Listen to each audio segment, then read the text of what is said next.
Hey guys, it's Mr. Marone. Welcome back. Today we're going to talk about angle pair relationships. So we're going to build on the different things we learned in regards to measuring angles and take a look at some pairs that would help us just benefit and really be able to apply what we learned about angles. So why do these matter?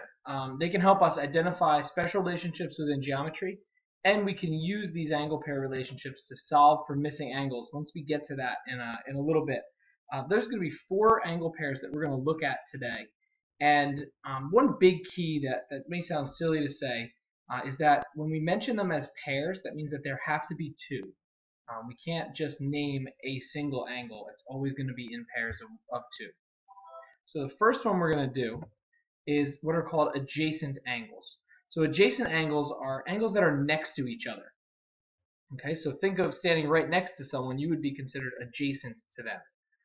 They share a common side, and they also share a common vertex. So up here in angles 1 and 2, this is our common side, and they share this vertex down here as a common vertex. Same thing with 3 and 4, sharing this common side here and this common vertex here. Okay? And the other thing to notice is that they don't have any common interior points. The second one we're going to look at are called vertical angles. The best way to remember vertical angles is that they create a V, or a set of V's, like we have here and here in angles 1 and 2. Okay? The textbook definition is that they're 2 angles whose sides are opposite rays. Okay? And they'll only share this common vertex right here in the middle. Everything else will be completely separate of each other.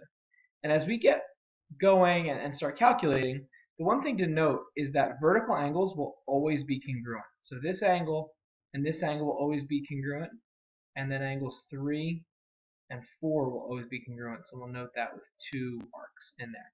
So keep that in mind, that you'll always have congruence here. Okay? Complementary angles are 2 angles that together create a right angle, or an angle that measures 90 degrees.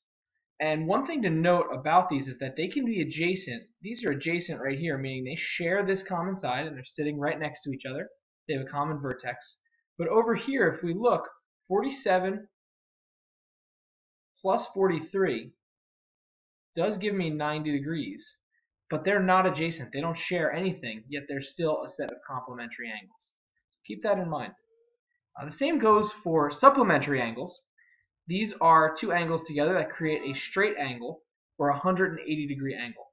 And once again, they can be adjacent, like we have here on the left, or they can be non-adjacent, like we have here with 137 plus 43 equaling 180 degrees.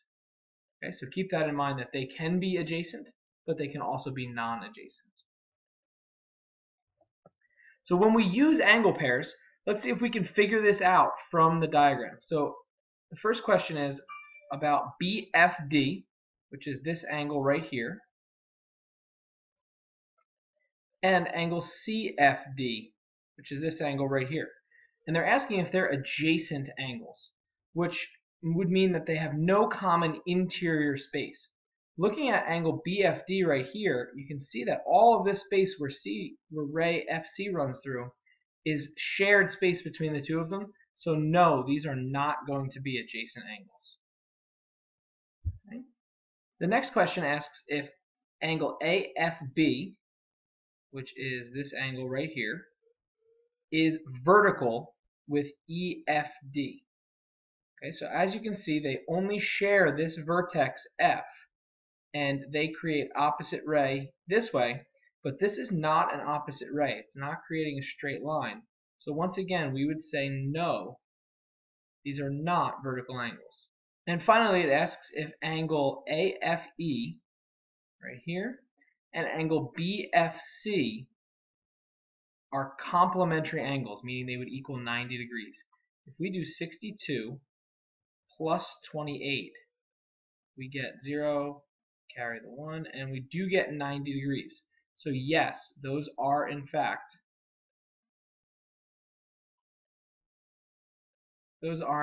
complementary angles. So when we look at an unmarked diagram, meaning there's no congruence marks, there's no angle measures, nothing. There are 3 things that we can conclude, which are that angles are adjacent, we can tell if angles are next to each other. We can tell if angles are adjacent and supplementary. If there's two angles that create a straight line, we can tell if those are supplementary or not. And once again, adjacent we can tell because they're right next to each other. We can also tell if angles are vertical angles because we can see those V's and that shared vertex but nothing else. We can't conclude any sort of congruence. There's no markings, so we have no idea on the measures. Similarly, we can't conclude if an angle is a right angle, and we can't conclude if an angle is complementary because we have no way of knowing whether or not an angle equals 90 degrees. Supplementary we can because a straight angle is a straight line, which gives us 180 degrees. So looking at this diagram, what can we conclude? Well, if we look closely, they gave us two congruence marks here, so we can say that angle 1 is congruent to angle 2. The other thing we can say is that angle 3 is congruent to angle 5 because they are vertical angles. Vertical angles. So we see that they only share this common vertex here. Okay? And the other thing we can say is that we do have vertical angles here between angle 4 and if I combine angles 1 and 2. So we can say that angle 1 plus angle 2 are congruent to angle 4, and once again because they are vertical angles. Okay? We can also have a list of adjacent angles, and we see that angle 1 and angle 2 are adjacent. They're right next to each other. That angle 2 and angle 3 are adjacent. Angle 3 and angle 4 are adjacent. Angle 4 and angle 5 are adjacent. And we have that angle 5 and angle 1 are adjacent. Okay, so a lot of different pairs of adjacent angles in this picture. Beyond that, we can't conclude any sort of measurement.